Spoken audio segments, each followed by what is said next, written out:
Good day to all our listeners around the world, and welcome to another episode of Unveil the Future Season 3. I'm Tiến Thành, Marketing and Communication Specialist at the Future Foundation, and I'm delighted to be your host today. Originating from Vietnam, the Future Prize celebrates world-changing scientific breakthrough that create a better future for humanity.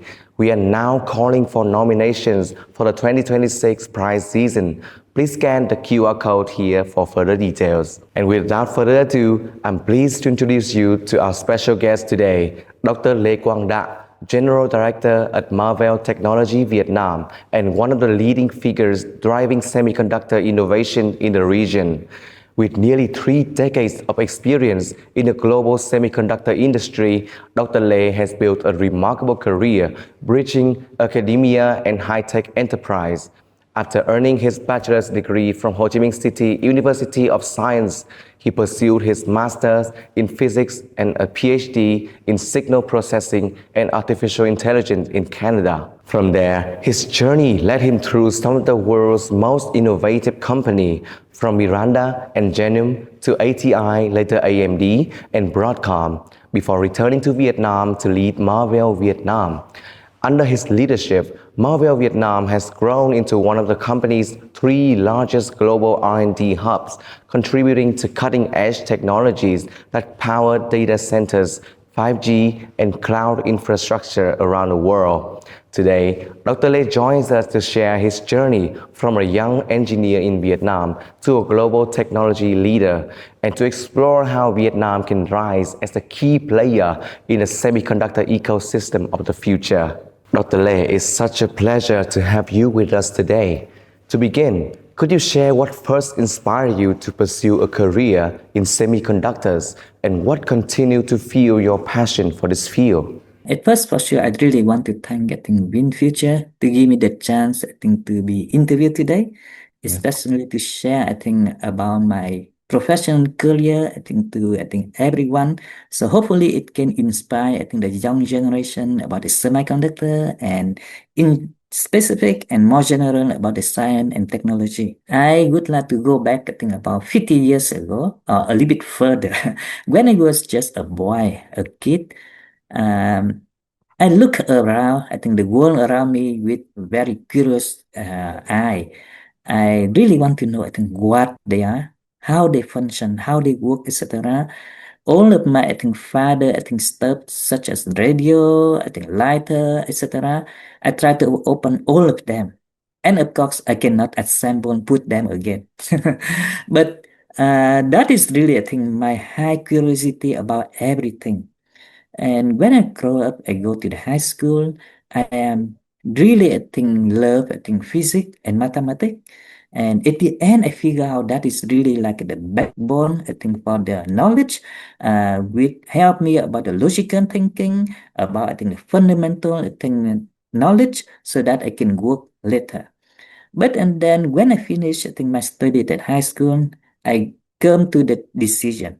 Where should I go to the university? Which discipline? Which department? Which university? At that time, I had 2 big choices: University of Technology, Bách Khoa, and University of Science, Trường Đại học Khoa học Tự nhiên. So finally, my deep inside my heart about physics theory win. So finally, I go to the University of Ho Chi Minh City in science. I study physics theory. About the unified theory, how you can unify different interactions such as strong interaction, weak interaction, electromagnetic, etc. into one single interaction. I love it. And after I graduate, I still continue to do my credit study on that, just about physics theory, very deep inside the mathematics. But by 1991, when talking with many professors, visiting University of Ho Chi Minh of Science, I figure out, oh yeah, there are a lot of other things outside of the physics and mathematics. I really want to explore more, and they asked me, do I really want to go to overseas for further study?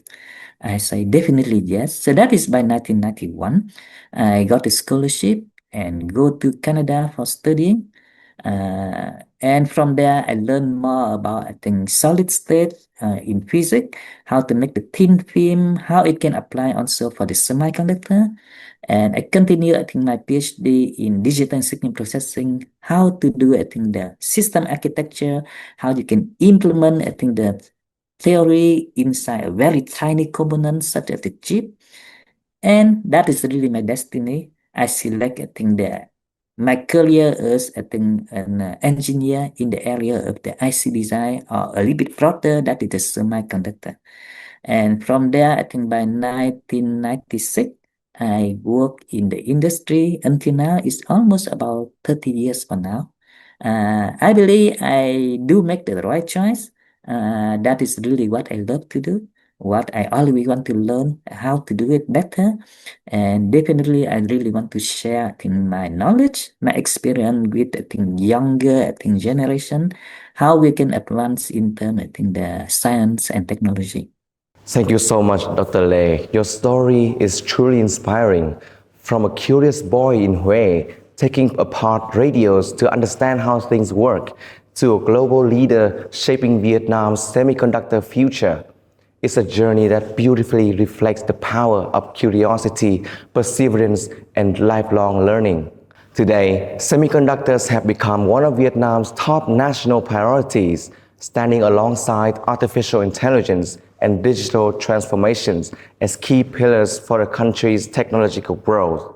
When you decided to return to Vietnam in 2013 to establish Marvell Vietnam, you were among the very first to bring world-class semiconductors R&D home. That must have been both an exciting and challenging mission. What were some of the biggest obstacles you faced in those early years of building the company and nurturing local engineering talent? And looking back now, would you have done anything differently? Yes, I returned to Vietnam by 2013, exactly about 12 years ago. Definitely when I moved from, I think, one very, I think, well-established country such as, I think, USA and Canada, coming back to Vietnam, I see the working environment, the lifestyle, everything almost very different, right? And when I established, I think, the branch of Marvell Vietnam by 2013, I have a lot of difficulty in terms of paperwork, in terms of how I set up, I think, the infrastructure, such as, I think, IT, the server, the EDA tool for the IC design, a lot of difficult in execute, I think, how to establish a branch, right? But I believe they are tiny, they are small. All of those things, although they consume me a lot of time, but I can overcome it. There are two big challenges I faced when during the time I established the site here. The first one, very key thing, that is the talent pool. When I decided to come back to Vietnam, many of my friends or even my college asked me why I want to return to Vietnam. The engineer there, we do not have any engineer working on the semiconductor. Even we do have, they do not have the knowledge or experience to work on, I think, the leading edge technology. They cannot do any advanced, I think, IC design. So that is how people think, right? And actually, by 2013, the talent pool on the semiconductor industry in Vietnam is quite small. Right? So I have the difficulty, I think, to hire, I think, the best people, the right, I think, employee to work on. So I need to work on that gradually, hiring the student from the university, get some experienced engineer from somewhere, and then we build up, I think, the team, I think, consistently, day by day, month by month, year by year. And now I can prove to people, yes, I think the engineer in Vietnam, we are capable to do the IC design with the leading edge technology. So no problem. Right? So that is the first challenge, the first difficult. The second one, that is, I think, in term, I think, how we can, I think, attract uh, or not, how we can convince the executive management team that Marvell is the right place to invest, not only in the short term, but really in the long term. Right?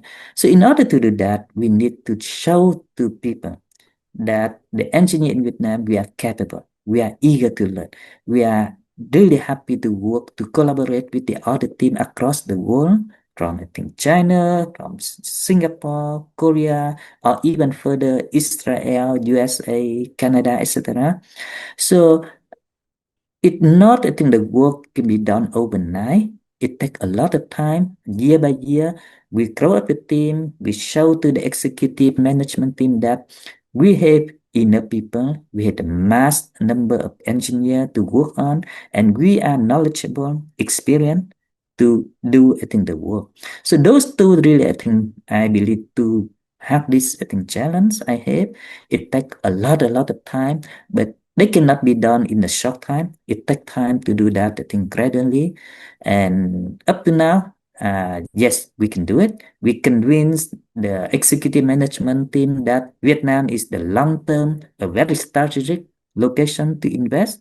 And I think the talent pool in Vietnam keep growing to provide, I think, enough, I think, talented engineer, not only for Marvell Vietnam, but for the other company in the area of semiconductor. Thank you so much, Dr. Lê. What an incredible journey. It's truly inspiring to hear how perseverance, vision, and belief in Vietnamese talent turned Marvell Vietnam into a long-term strategic hub for innovation. Among the many projects and innovations currently being developed at Marvell Vietnam, which one do you believe could become a real game changer in the next 5 years? And could you describe it in a way that's easy for our non-technical listeners to understand? Yeah, so that is, I think, very interesting question, I think, to answer so that I think the broader audience can understand, right? But at first, let me clarify one thing. Marvell is really a fabulous semiconductor. It means, I think, we do only the IC design. We do not have any facility doing the fabrication or packaging or testing. We rely on the third-party company to do it for us. So mainly, I think we focus, I think, how we can innovate to have some new idea, to have some new technology, and implement that to become, I think, the real products. So my mission is really, I think, about the data, about the information that you generate, right? So Marvell want to develop, I think, some technology to store, to move, to process, and to secure the data more reliable and faster than anyone else in the world. Right? So I think one of the products line that Marvell developed is I think about the connectivity. How you can I think, move the data or the information from one place to another place faster, more reliable than anyone else, right? So everyone nowadays we use mobile phone, right? So how you can connect, I think, your information in your mobile phone with the outside world, such as go through the internet, how you send a message to your friend, to your family member, how you can play game on your mobile phone, right? So they really require, I think, very fast connection to move the data from your mobile phone to the other location. And that connection not only must be fast, must be reliable, must very quick in terms I think the latency. I mean, you want to have almost instant response, right? So that is how we say the low latency. So those three I think area, and the fourth one as well. I think you want I think the battery in your mobile phone can last longer, not only 1 or 2 hours. It can last one day, for example. So there are four key factors there. How you can move the information fast, how you can move the data reliable, how you can make I think the response quickly, not wait 1 or 2 minutes. And the fourth one is you want I think the battery or it mean the power consumption is low. The battery can last longer. So Marvell products we develop I think something we say the high speed connectivity using either the electrical signal or optical signal to transmit the data as fast as possible with low latency, I mean very fast, with lower power consumption so that the battery can last much longer. So that is the key technology that Marvell we developed so far. We have I think the most advanced I think products, not only the technology, but we have the products on the market, the best in the world. They exist in your current I think, mobile phones such as iPhone 17 or Samsung S25. So all of those I think high-end mobile phone, they have the Marvell chip inside to help the high-speed connectivity between your mobile phone to the outside world. Thank you so much, Dr. Lei. That was such a clear and eye-opening explanation.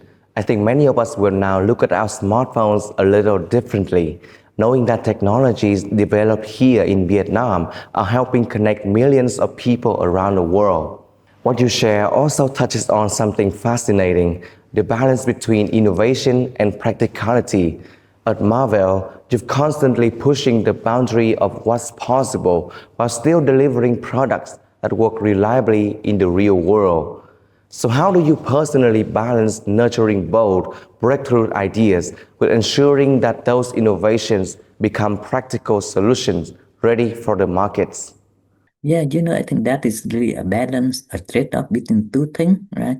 One is that I think you really need to deliver, I think, some practical product, not you are all the way on the sky to talk about some, I think, high theoretical, right?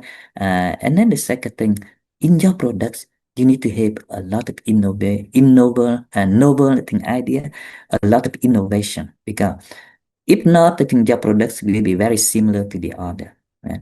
So one of the key things personally, how I can make the trade-off between those two is based on I think my knowledge and personal experience, which was accumulated over year, over with the time. When I look at I think the idea of the project, I know which direction I should go, and that decision I think comes I think from the time I work as a system architect. That is the highest role I think in the IC design, where you need to have a broad knowledge and experience about the software, hardware, almost everything, so that when you look at the problem, you know which direction is more I think feasible. So from there, I can convey I think my direction I think to different engineering team, so that they can further discuss, yes, that is the right discussion or not, give I think some feedback, have a lot of brainstorming. The key decision there is you need to have I think adequate I think technical knowledge and experience, so that you can know I think which direction is the right one, and from there you work with the team to develop I think the direction for the products. Thank you so much for sharing that, Dr. Lei. It's truly insightful to hear how experience, technical expertise, and a clear sense of directions in your leadership approach has turned ambitious ideas into practical and impactful products. Now, let's move on to a broader perspective, leadership and national development. If you were given the opportunity to change or create just one or two key policies in Vietnam to help accelerate the semiconductor industry over the next 24 months, which areas would you prioritize and why? Yeah. If you remember, I think your first question I mentioned about the talent pool in Vietnam.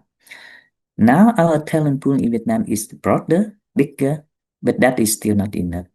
And for me, people is still the key access, the most valuable access that we need to have in order to develop either, I think, the general high-tech, I think, industry, or a little bit more specific about the semiconductor. So the first suggestion I would like to make is to have I think more I think efficient way to support the talent pool I think development. Right?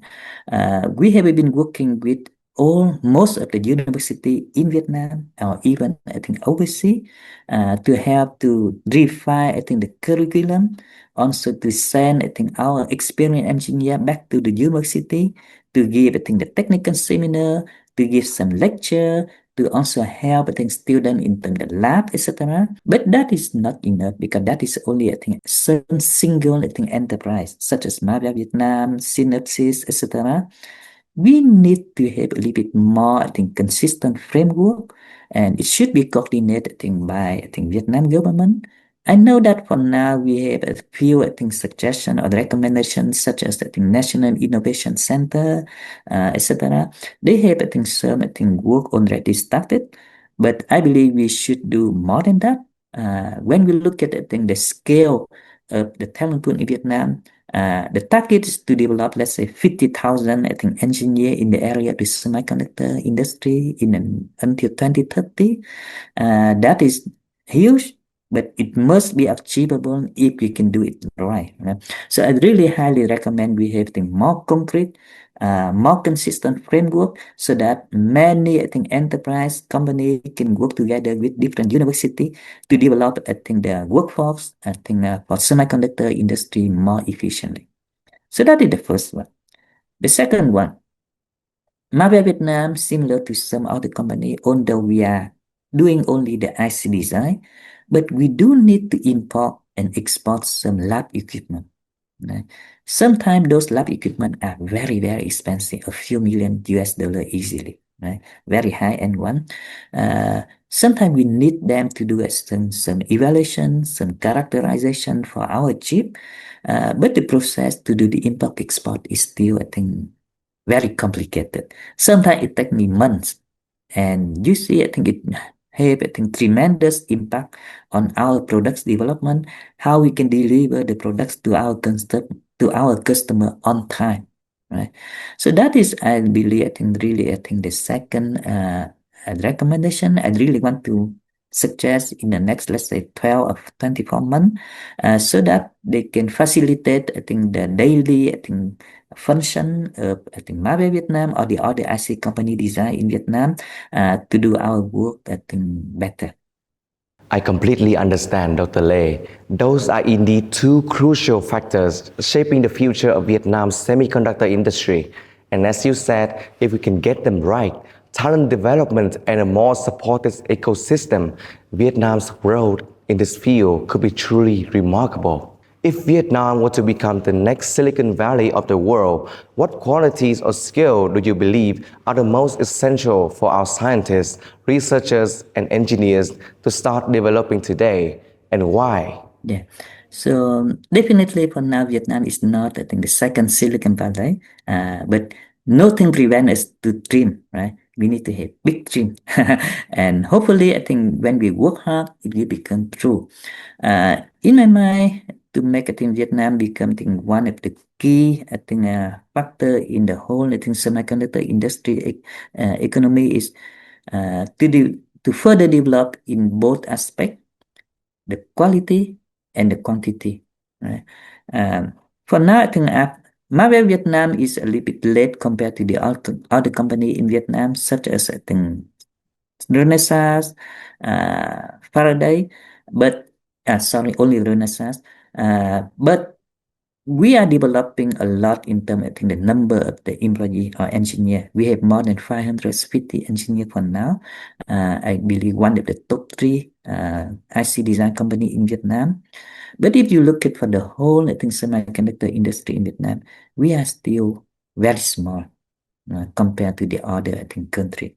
So one thing is that we need to further develop in terms, I think, the scale, the size of the company, have, I think, more startup company, because that is really the heart for the innovation, right? Develop, I think, further some well-established company to become bigger in terms of number, need to have mass, I think, number of the employee in order to deliver, I think, some meaningful project. Yeah. Just give you one example. One project that I think Marvell Vietnam we are working on I think the storage controller.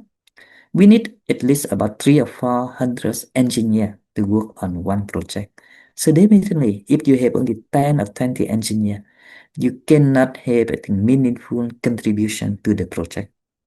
So that is in terms the first one in terms of number. We need to out, to scale up in the number of the employee, in the number of engineer, so that I think we can become, I think, a significant hub, I think significant location for the semiconductor. The second thing, as I mentioned, IC design or the semiconductor is a very complicated thing, technology. No one can know everything, but we need to continuously, I think, to learn to develop, I think, very deep in very specific area, and then after that you can scale out in horizontal direction. So for now, I think we do have the chance, we have the opportunity to get the knowledge from the leading edge or the state of art technology from outside to Vietnam, from, I think, some technologies such as 5 nano, 3 nano, 2 nanometer, or down to 18 or 14 Armstrong meter. So those technology, we can access them. It means we have the chance to learn the most advanced technology. So we need to continue to learn. Never sleep on the top. Never think that you know everything already. Continuous learning. In my mind, we say the lifetime learning. So those two areas, I believe we need to further develop for all the industry in Vietnam in terms of quantity, in terms of quality, so that we can always on par with the other, I think, company outside Vietnam. And personally, I strongly believe I think Vietnam will become a very important I think strategic role in the semiconductor industry in the world. Thank you so much, Dr. Lei. What an inspiring perspective. I really admire how you emphasize both quality and quantity, as well as the importance of lifelong learning. It's clear that your vision goes beyond business. It's about building a strong foundation for Vietnam's role in the global semiconductor ecosystem. Speaking of collaborations and the future of science, you recently joined the VinFuture Foundation's InnovaConnect event in Da Nang, where you share your work, achievements, and vision with young scientists and innovators. What was your strongest impression from that event, and how do you view the VinFuture Foundation's role in nurturing Vietnam's growing scientific community? Yeah, honestly, I am extremely impressed. It is my first time to join I think Win Future event. I am really impressed about I think how well it was organized, how good is I think the quality of the presentation and the speaker. I really I think honored to be part of the event I think this year. Right? So I think talking a little bit deep in detail, I believe I think the event is so well organized, but by some reason some people, or even I think when I talk about the employee at Marvell Vietnam, not a lot of them know about that event. So I really hope I think WinFuture can do something I think to promote the event I think better so that more people should know about the event or even more participants can attend it, right? Because I believe that is so valuable. Right. So that is the first thing in terms, I think, how we can promote, how can do, I think, more branding for the event because it's so useful, so helpful, in my opinion. The second thing, uh, as I mentioned, the presentation is so excellent. I think really good. I really want to see. I think maybe a little bit more. I think the presentation coming from I think the Vietnam. I think scientists from the Vietnam. I think engineer, so that they really can share a little bit more. I think about work have been done in Vietnam as well. For sure, I understand this is like an international event. We have a lot of really well-known experts around all the world. But if we can have a little bit more, I think, speaker from Vietnam, that will be, I think, really encouraging, I think, for the Vietnamese people. Yeah. So that are really, I think, two of my key feedback. But in overall, I'm really happy, very honored to be able to attend it. Thank you so much, Dr. Lei. We are truly honored to have you with us. And thank you for your thoughtful feedback. It means a lot to us as we continue building a stronger and more connected scientific community in Vietnam. At VinFuture, our mission has always been to honor breakthroughs that embody the spirit of science for humanity and to help Vietnam emerge as a global hub for innovation and technology. With that vision in mind, how do you see future collaborations between Marvell Vietnam and VinFuture Foundations and other research institutions, especially in nurturing young talent and advancing Vietnam's semiconductor ecosystem? Yeah, I think I can give my answer really on behalf of Marvel Vietnam too. I'd really love to.